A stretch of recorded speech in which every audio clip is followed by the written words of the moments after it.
Good morning. It's an honor to be here with you today with the TEDx Lubbock Women event and also the larger TED community.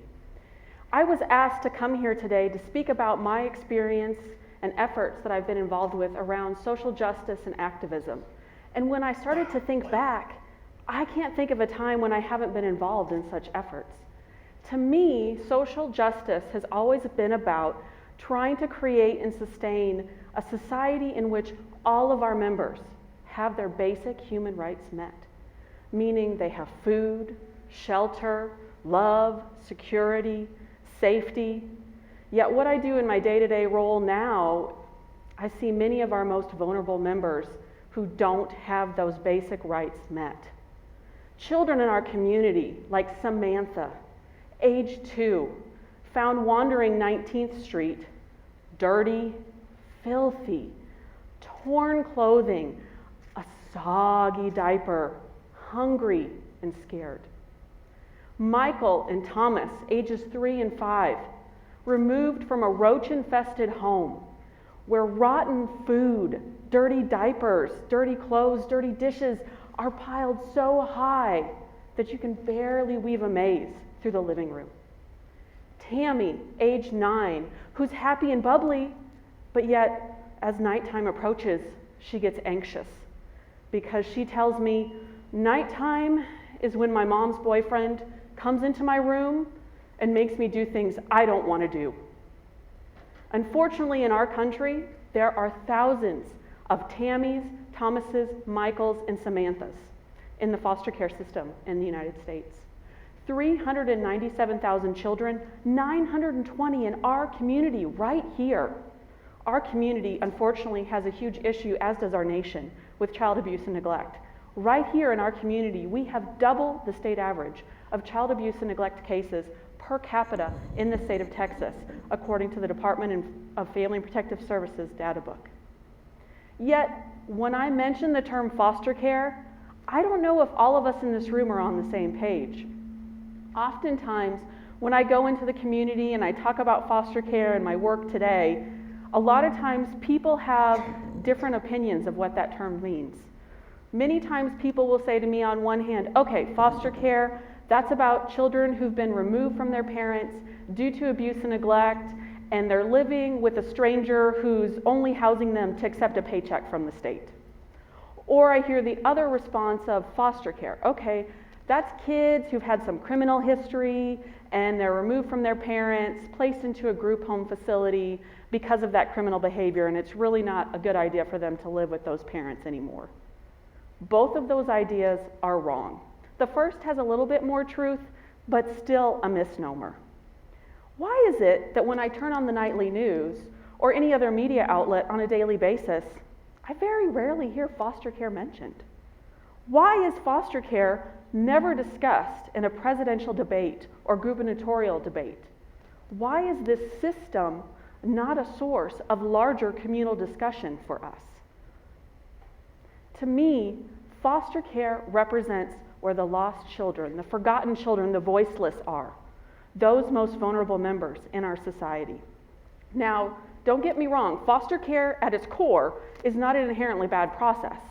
Historically, it came out of a need in the late 1800s to care for our most vulnerable members. Yet, what we see in the late 1800s versus what we see today, very distinctly different systems. Foster care was never intended to be a long-term solution for children. It just wasn't. It was meant to be a short-term, stopgap, temporary solution for children. These children who've been unfortunately abused and neglected by their caregivers, removed from them, placed into the care of the state with the goal of finding safety and permanency swiftly for them. What we see today is not that. For many youth in the foster care system, what we see is youth who age out of the foster care system. And those of you that understand what that term means, they get to turn 18 and the system says, thank you, goodbye, you're a young adult, here you go. Many of these youth I've had the privilege of working with and meeting.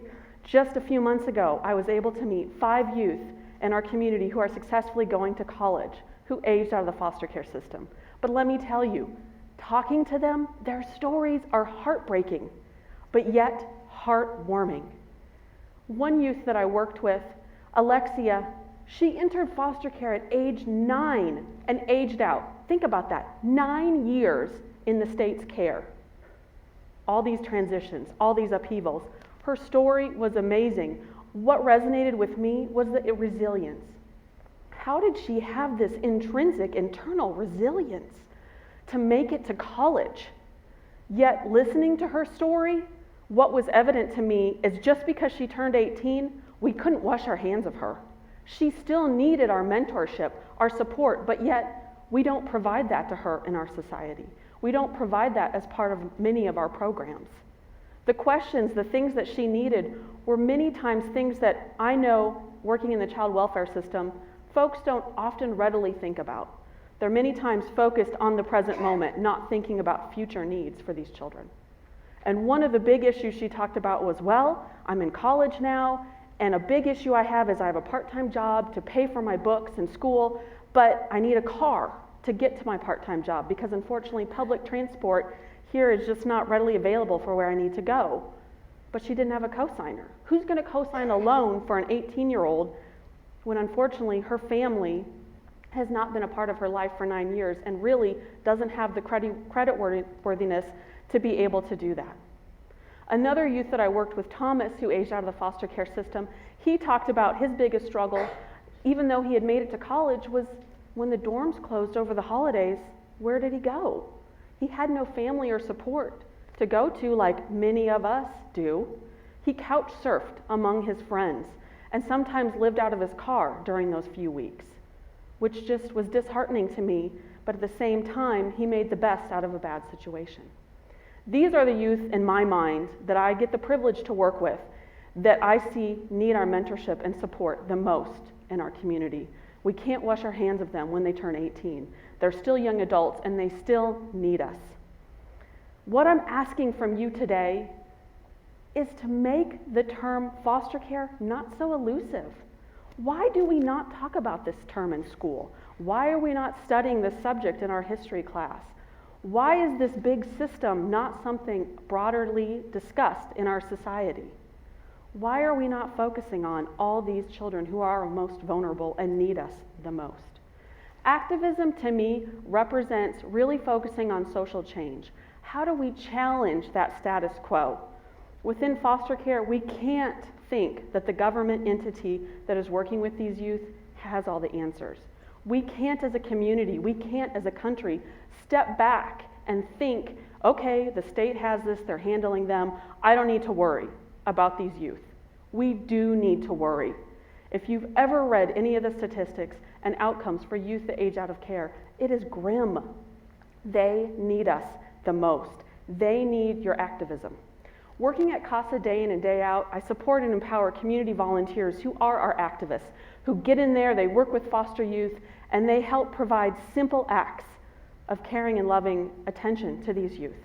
Simple acts that you might not even think of matter that much, but to me, they're true acts of activism. Things like, did you know that youth in foster care oftentimes aren't placed with their siblings? And they may not see them for months at end. But in our program, our volunteers are able to work to push the system to get these kids to see their sibling. That's tremendous. That's a simple act of activism. Additionally, oftentimes youth who enter the foster care system, they don't have anything but a trash bag to take along with them when they move. Just think about that, a trash bag to haul your little belongings in. That's just disheartening. We see volunteers who push that system, who are able to provide them with luggage, something that's theirs, a tangible bag that is theirs. And you wouldn't believe how happy that makes these kiddos. This is mine. Sometimes they even monogram them, and it's like, wow, this is my bag. So simple. The other act that I recently talked with a volunteer about that just blew me away is oftentimes these kiddos don't have any photos of themselves in childhood.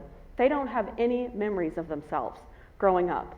So one volunteer who worked with a child for a number of years would take photos of that kid throughout their growing up. And when they graduated, gave her a scrapbook of her memories. she burst into tears. It was like she won the lottery, and it was a scrapbook from her childhood. A simple act of activism meant so much to that child, and that's what I'm talking about.